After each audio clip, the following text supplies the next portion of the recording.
For my ISU, I chose to compare the Peterborough Petes to the Oshawa Generals over the past 10 seasons because of the dynamic between these two teams. Within the Eastern Conference of the Ontario Hockey League lies a great rivalry between the Peterborough Petes and the Oshawa Generals. This rivalry drives competition and encourages fans to stay invested in the team that they are cheering for. In 2009, an article was written in the Peterborough Examiner about a few different individuals in management positions that have seen the rivalry from both sides. In this article, Mike Oak is quoted as saying, "There is a real rivalry not only among the players, but also the fans. There is usually strong support for the visiting teams even on the road, so the fans get into it. The game has changed, so there may not be the fisticuffs that once took place back in the day, but nonetheless, the rivalry is passed on from year to year to the new players." Upon a first quick glance at the recorded data from the past 10 seasons, one can make some inferences as to what the general trend of the data may be. Firstly, the Oshawa Generals have a higher average of penalty kills than the Peterborough Petes. The penalty killing percentage is a statistic in hockey that indicates how good a team is at preventing goals when they are short-handed due to the opposing team having a power play. As you can see from the chart, the mean penalty killing percentage for the Peterborough Petes is 76.94%. For the Oshawa Generals, it is 80.19%. The formula for calculating mean is to the left of this chart, which shows how these values were calculated. For Peterborough, the average percentages of each season were added together and divided by 10, as that is the number of seasons we are looking at.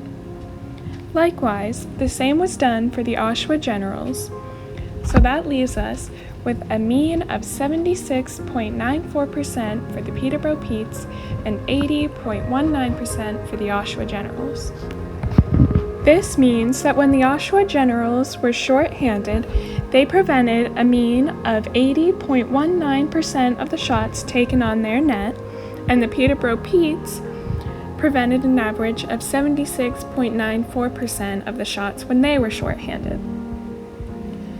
This is a 3.25% difference between the two teams, which therefore means that the original statement that the Oshawa Generals have a higher average of penalty kills over the last 10 seasons than the Peterborough Petes proves to be true, as the Oshawa Generals mean is 3.25% higher than the Peterborough Petes. Next up is the number of shootout games that was won each season by each team. My prediction is that the Peterborough Petes have a more consistent winning shootout percentage than the Oshawa Generals. The team with the lowest standard deviation and the team with the lowest interquartile range is the team that is the most consistent. First, we are looking at the Peterborough Petes results. In this chart, the data includes how many shootout games there were for each season, the number of shootout games won by the Peterborough Petes in each season, and the number of games won expressed as a percentage. Using these percentages, a second chart is created, which looks at the standard deviation, identifies the lowest and highest data point, the data belonging to the first and third quartile, and the interquartile range.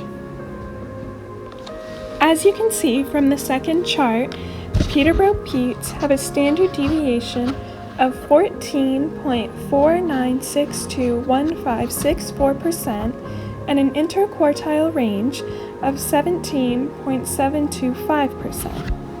Q1 and Q3 are the values that are the 25th and the 75th percentile. To find these values, I used the percentile rank formula.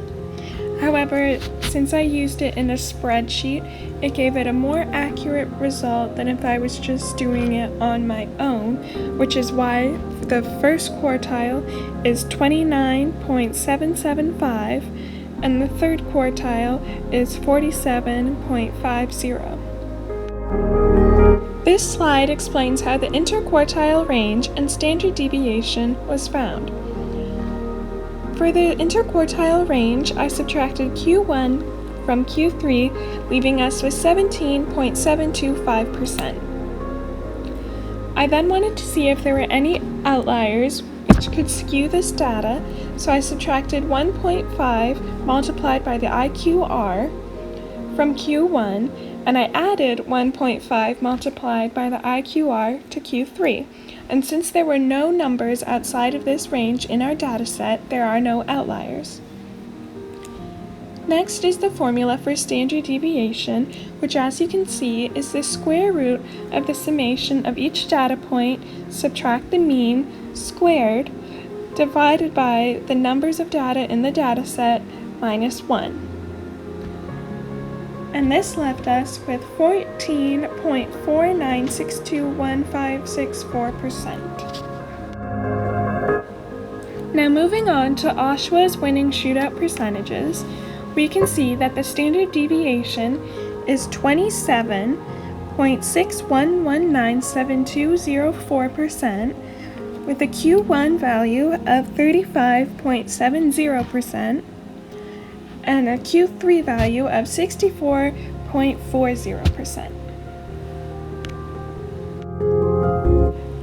Once again, I found the interquartile range by subtracting Q1 from Q3, which leaves us with 28.70%. I then found if there were any outliers, and since there were no data points outside of this range, there are no outliers.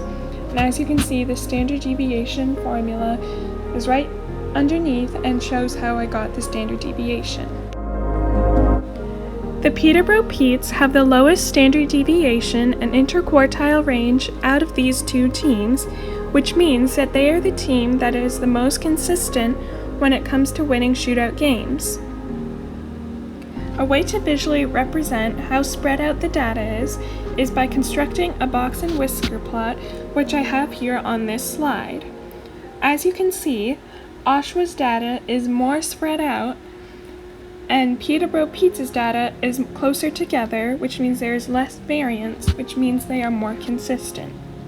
However, this does not mean that they have a higher success rate, it just shows that they are a more consistent team, which therefore means that my thesis was correct. Finally, we are going to be looking at longest game streaks to determine if the Oshawa Generals have higher winning streaks and are more likely to have a higher winning streak than the Peterborough Petes. This chart shows both Oshawa's and Peterborough's highest winning and highest losing streak each season, along with the medians and modes for each category. The median is calculated by either finding the value in a dataset that is in the middle or by finding the value that represents the 50th percentile. And the mode is found by looking at the dataset and determining which value occurs the most frequently. As you can see from this chart, Oshawa's median winning streak and mode winning streak is higher than Peterborough's median winning streak and mode winning streak, which therefore means that Oshawa is the team with the highest winning streaks. To determine whether or not the Oshawa Generals is more likely to have a higher winning streak, I am showing the probability distribution for each team's winning streaks. Here there are two frequency tables, one for each team, which shows how many times X, the number of winning streaks, occurred. The last step is to determine what each team's expected winning streak is. To do this, you multiply each X value by its probability, add all those together, and you're left with your expected winning streak.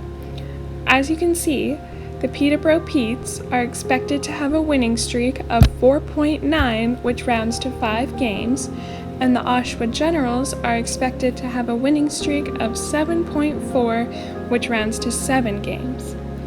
Therefore, this means that the Oshawa Generals are expected to have a higher winning streak than the Peterborough Petes, which means they are more likely to have a higher winning streak. That brings us to the end of the comparison between these two teams. Thank you so much for listening.